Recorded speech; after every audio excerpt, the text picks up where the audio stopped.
तो होली आ रही है, गुजिया तो बनना बहुत ही ज़रूरी है। तो देखिए बहुत सारी गुजिया बनी हैं और कितनी सॉफ्ट और पूरा खोया अच्छी तरह भरा हुआ है। आज मैं सिखा रही हूँ आपको गुजिया बनाना। आइए किचन में। तो ये मैंने पैन चढ़ा दिया, गैस जलाकर धीमी कर दी है और इसमें मैं 1 किलो लगभग खोया है जिसको भूनूंगी। खोया भूनते समय कभी भी आंच तेज़ नहीं रखते हैं, मावा जो होता है वो हाल जल जाएगा। या तो आपको बिल्कुल कम करना होगा या मीडियम, कभी तेज़ आंच आप ना करें और कंटिन्यूस हमको इसको चलाना भी होगा। आज की रेसिपी में मेहनत भी ज़्यादा है थोड़ा, लेकिन ये इतनी स्वादिष्ट और स्पेशल बनेंगी। मेरी गारंटी है कि आप अगर मेरे बताए हुए स्टेप से बनाएंगे तो एक एक गुजिया आपकी देखने में भी और खाने में भी बहुत ही अच्छी होगी और सबको बहुत पसंद आएगी। तो धीमी धीमी आंच पर हमें चलाते हुए बराबर इस तरह से खोया भूनते जाएंगे। कुछ मिनटों में इसका रंग बदलने लगता है। अगर आपको कम भूनना है, तुरंत इस्तेमाल करनी है, तो आप इतने भुने पर भी इस्तेमाल कर सकते हैं। लेकिन अगर आपको रखना है ज़्यादा दिनों के लिए तो शेल्फ़ लाइफ बढ़ाने के लिए खोए को बहुत अच्छी तरह से भूनना होता है। तो मैं तो इसे काफ़ी लंबा रखने वाली हूँ, इसलिए मैं इसको भून भी अच्छी तरह रही हूँ जिससे कि इसका पानी का कंटेंट बिल्कुल ख़त्म हो जाए। लगभग मुझे 20-25 मिनट हो गए हैं और खोए का रंग बिल्कुल बदल गया है। ठंडा होने के बाद अब हम इसमें और चीज़ें मिलाएंगे। ठंडा करके खोए को अच्छी तरह से ब्रेक कर लें, बल्कि आप चलनी में डालकर मोटे छेद की जो चलनी होती है उसमें से निकाल लें और हाथ से बिल्कुल अच्छी तरह मसल लें। और इसमें आधा किलो ही बूरा पड़ा है, बाकी मेवा आपकी मर्ज़ी की है। मैंने तो इसमें चिरौंजी और किशमिश डाले हैं, साथ ही मेरा जो स्पेशल मिल्क मसाला है जो मीठी चीज़ों में मैं डालती ही हूँ, तो वो मैंने लगभग 1 टेबल स्पून ये मिल्क मसाला डाल दिया है। इसके अंदर कटे हुए पिस्ते, बादाम, केसर वगैरह, इलायची पाउडर होता है, तो उससे स्वाद हर चीज़ का बढ़ जाता है। यहाँ मैंने एक पैन में मैदा लेकर उसमें घी डाला है। लगभग ये 80 ग्राम घी होगा। आधा किलो मैदा था, आधा किलो मैदा ले लिए। आधा किलो मैदा से ज़्यादा ही लगेगा जो मैंने भरावन बनाया है उसमें। और लगभग 1 कप दूध में इसको माड़ा है। हम इसे पानी से नहीं माड़ेंगे। मैं हमेशा गुजिया गुनगुने दूध से ही मारती हूँ, इसका आटा जो होता है। तो इस आटे को गुनगुने दूध से आप अच्छी तरह से इसको, जैसे पूरी का आटा होता है उससे थोड़ा सा सॉफ्ट करके, और 1 कप दूध लग गया था इसमें, ढक कर रख दिया इसको मैंने अलग। अब हम थोड़ी देर बाद 10-15 मिनट बाद जब इसको निकालेंगे, या आधा घंटे बाद भी आप आराम से छोड़ सकते हैं जब आपको फुर्सत मिले, तो इसकी आप अब इस तरह से लोइयाँ काटें। या तो आप इस तरह लोइयाँ काटें, आटे को एक सा कर कर के टुकड़े में ले लेकर, या फिर आप ऐसा भी कर सकते हैं, एक बड़ी सी लोई लेकर खूब बड़ी सी पूरी बना लीजिए और उसमें से एक कटोरी से, जिस शेप की आपको काटनी हो, जितनी बड़ी काटनी हो, कटोरी से काटते जाएं, पूरियां बनाते जाएं। तो ये 8-10 पूरियां मैंने इस तरह से बेल ली हैं। अब उसके बाद मैं इसमें चारों तरफ मैदानी लगा रही हूँ। मैदानी क्या होता है? मैदा 1 चम्मच और उसमें 2 चम्मच पानी डालकर गाढ़ा गाढ़ा घोल होता है जो कि गुजियों को चिपकाने में मदद करता है। तो अब इसमें मैंने भरावन रख लिया 1 चम्मच बड़ी वाली, और देखिए दोनों सिरों को इस तरह से मिलाती जाऊंगी जो मैदानी से गीले हैं और चिपका दूंगी। तो ये अच्छी तरह से बंद रहेंगी तो बिल्कुल भी टूटेंगी नहीं तलते समय। तो सारी गुजिया मैं एक एक करके इसी तरह से बनाती जा रही हूँ। देखिए इन गुजियों को मैं हाथ से एक तो गूँथूँगी, इनको मैं कभी भी मशीन से नहीं, इन पर मशीन नहीं यूज़ करती, हमेशा मैं हाथ से ही बनाती हूँ। तो देखने में ही आपको बिल्कुल अलग ही लगेंगी और खाने में भी वो ज़्यादा स्वादिष्ट लगती हैं। ये हमने अपने बड़ों से सीखा है कि इन्हें किस तरह से गूँथना है, और मैं हमेशा इसी तरह से अब भी बनाती हूँ। थोड़ी मेहनत ज़्यादा लगती है, इसमें कोई राय दूर की राय ही नहीं है, लेकिन बहुत ही टेस्टी लगती हैं। इससे इसका टेस्ट बढ़ जाता है हाथ से गूँथने। तो हर गुजिया मैंने हाथ से गूँधी है। तो धीरे धीरे देखिए इस तरह से दोनों सिरे जो बंद हैं उनको पलटते जाते हैं, तो ये इसके सिरे बंद होते हैं और साथ में किनारी इसकी इतनी सुंदर तैयार होती, देखिए।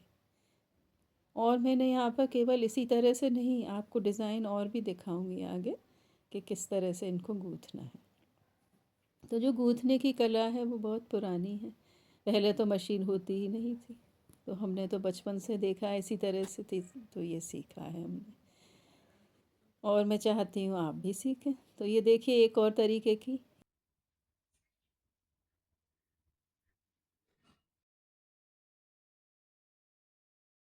दोनों सिरे जो मिले होते, एक छोटा सा टुकड़ा काटा और उसको पलटा, फिर अगला काटा।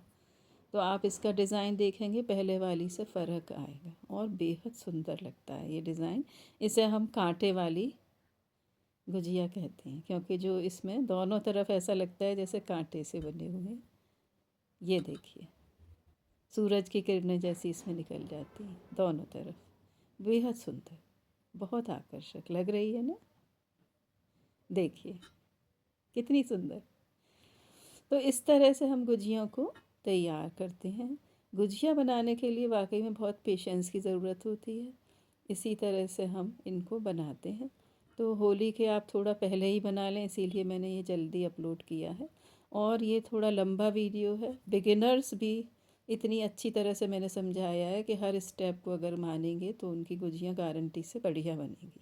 और कोई भी गुजिया आपकी तेल में फटेगी भी नहीं, घी या तेल में। मैं तो देसी घी ही इस्तेमाल करती हूँ, तो देसी घी इस्तेमाल करिए तो ज़्यादा स्वादिष्ट बनेगी। ये मैंने जो बनाई है इसे हम चंद्रकला कहते हैं।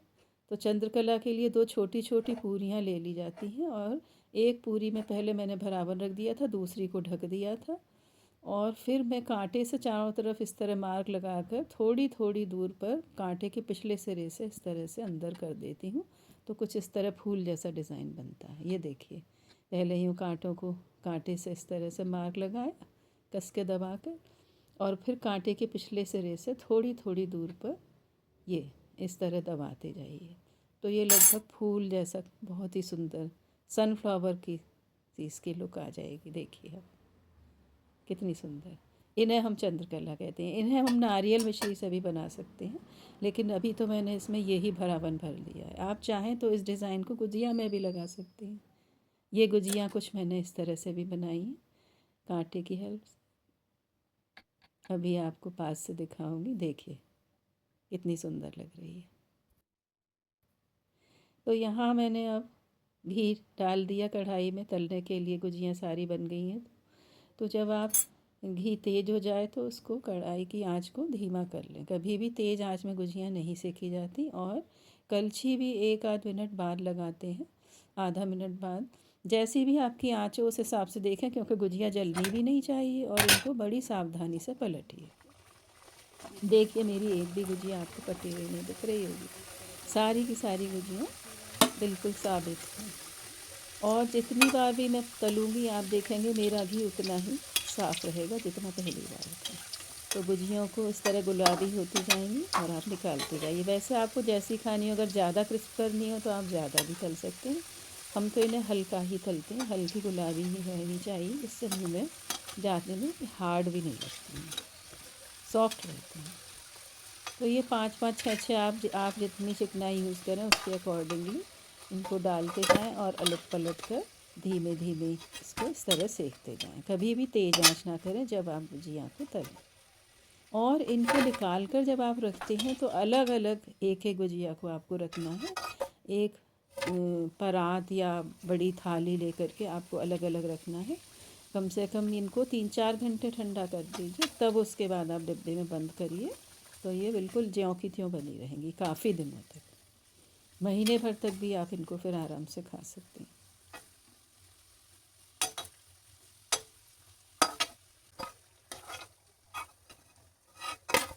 ये देखिए मेरी सारी गुजियाँ तैयार हैं। थाल पूरा भरा हुआ दिखाती हूँ आपको। ये बीच में रखी हुई है चंद्रकला और एक तरफ रखी हुई है सादा गुथी वाली, ये चंद्रकला देखिए। और दूसरी आटे वाली गुजिया जो मैंने बनाई है जिसमें सूरज की किरणों जैसा लुक आता है। तो ये सारी की सारी गुजिया मेरी तैयार हैं। तो आप भी इसी तरह बनाइए, खाइए, खिलाइए शौक़ से। और ये मैंने पूजा की अलग निकाल दी है सबसे पहले। प्लीज़ आप मेरा चैनल सब्सक्राइब कीजिए, शेयर कीजिए और कमेंट कीजिए।